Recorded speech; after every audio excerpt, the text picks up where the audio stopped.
В София се изсипват милиарди.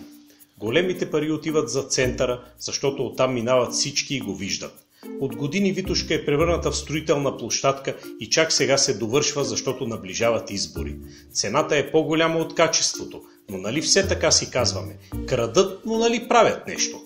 Време е да почнем да изискваме, а не да се задоволяваме с боза, както архитектите нарекоха Витошка преди време.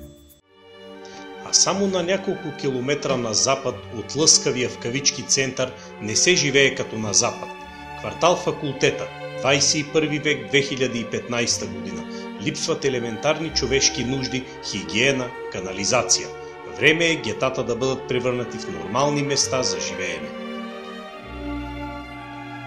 Време е общината в София да възстанови своята жилищна политика. София не може да бъде град само за богаташите. В моя район Красна поляна се намират бившите виетнамски общежития, в момента пред събаряне. Не виждам никакъв проблем общината да изгради няколко жилищни блока там. Мите, че в София няма пари за това. Пари има, общински места има, но алчността на ГЕРБ е неизмерима. Спомням си от детството прекрасните места за отдих и спорт в моя квартал. Лебедово езеро, култово място в годините на социализма, където хиляди изживяваха своите прекрасни моменти. През годините на демокрацията изпя своята последна лебедова песен. Нима не можем да го възстановим. Въпрос на желание и правилно разпределение на средствата. Спортен комплекс Септември. Утвърдена школа, дала редица шампиони и възпитала в спортен дух поколения млади българи. За 25 години се превърна в буренясал символ на дясното управление на столицата. Нима не можем да го оплевим и възродим.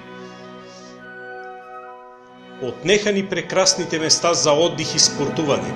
Върнаха ни назад в развитието на градската среда, но не можаха да ни отнемат трите стълба – знанието, вярата и духовността. Да ги възраждаме и развиваме. Аз вярвам, че моята партия, БСП, с едно ляво управление ще направи София едно по-добро място за живеене, достъпно социално и културно средище за всички столичани.